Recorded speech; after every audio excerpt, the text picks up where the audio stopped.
Now that my hips are starting to get pulled towards second base, what you can see is that naturally is going to start rotating my upper half. And when my upper half rotates, you can see that I have a lot easier time tracking the line that this ball is coming on with my glove. So my hips are going forward, which is what my body naturally wants to do. And now I have the freedom to let this glove work back towards my body. So now as the hips are going forward, I can really start to transfer with the incoming ball as opposed to having to go get it. The transfer is super simple. There's no need to overcomplicate it. The only purpose of the transfer is to receive the incoming pitch and get it to our throwing hand. Any time spent outside of turning the glove or pulling the ball from my glove is going to be wasted time on the transfer. So naturally we want to eliminate any unnecessary movement. That's where the lower half really comes into play, because like I said, your body wants to go forward. So you're either gonna create it with your glove or you're gonna create it with your lower half. The way you guys are being taught is we're gonna create that direction with our lower half as opposed to the glove. That way our transfers can work as efficiently as possible.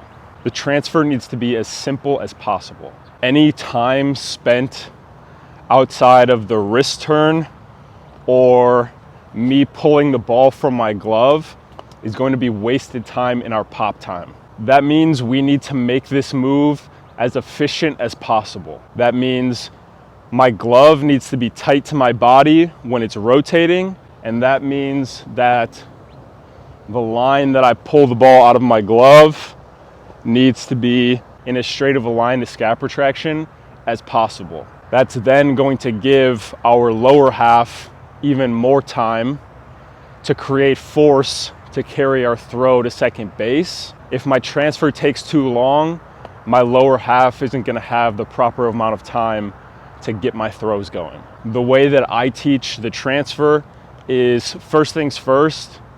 Obviously, there's going to be variations throughout the course of a game. There's going to be variations from catcher to catcher, but there are some mental cues that you can follow that are going to help keep your body in the right place when you're performing a transfer. The first cue that I think about is when we're transferring, I want to think to always turn my glove on the horizontal axis. That means my hand in my glove is rotating from palm facing the pitcher to palm facing my face. That's where I can pull the ball out of my glove as quickly and as efficiently as possible. What this horizontal turn is going to do for me, it's going to keep my elbow tight to my body. A lot of times, the reason that guys reach is because this elbow has leaked away from their body, and now it's a lot easier to reach and get overextended when you're coming out of the chute, as opposed to if you're able to keep this elbow tight and rotate this way, that's gonna force you to keep that transfer close to your chest. Obviously, it's a lot harder to reach with a tight elbow. I would just be pushing that ball away from my body. So if I can think to keep this elbow as tight to my body as possible, that's really going to force me to keep my transfer tight and to keep it back close to my body.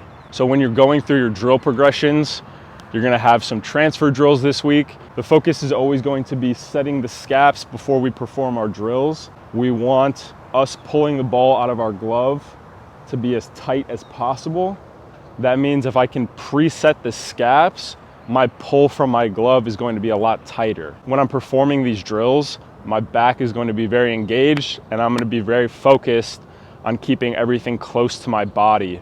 If I'm kind of loose and, with my arms and my elbows are peeking out, now I might get in bad habits with my transfer. So I always want to think to be fully engaged with my body anytime that I'm doing drill progressions. Second thing to focus on, a second cue that really helps make these points clear in terms of the feels that they present, is when you're performing any type of throw to second base, or if you're breaking it down specifically to focus on the transfers, something that I like to think about that helps keep my glove close to my body, and something I've seen to work with the catchers that I coach, is If you take your thumb and your pinky, you put your thumb on your chest, your pinky on your glove. This is about max distance that I want to let my glove get when I'm performing any type of transfer. If I can really understand how to keep my glove at this distance from my body, again, what that's going to do is that's going to keep my elbow very tight to my body. That's going to keep me rotating my transfers horizontally. If this elbow gets away, now you can see my transfers are starting to go up and down. And when my transfers go up and down, that's when our arm action gets long. Obviously, when our arm action gets long is when our arm is going to lag behind us and we're going to end up sailing that ball into right field. So thinking to keep the glove about this distance from our body is going to keep everything tight. It's going to keep our transfers a lot cleaner. I'm going to have to make adjustments with my body in order to properly rotate around that pitch. It's very easy to get into a lazy habit of, instead of rotating with the body around the ball, most guys think they just have to reach to get this ball and then pull it all the way back in. Obviously that's wasted time on the pop time. We don't want to do that. So if I can really force myself to keep this glove close to my chest, now I'm going to be forced to go get the ball with both my hips and get the ball with my upper half in order to rotate around that ball properly. The next week after our transfer week is going to be focused on rotating the hips properly and getting the lower half working properly. But first things first, we got to get the transfers down.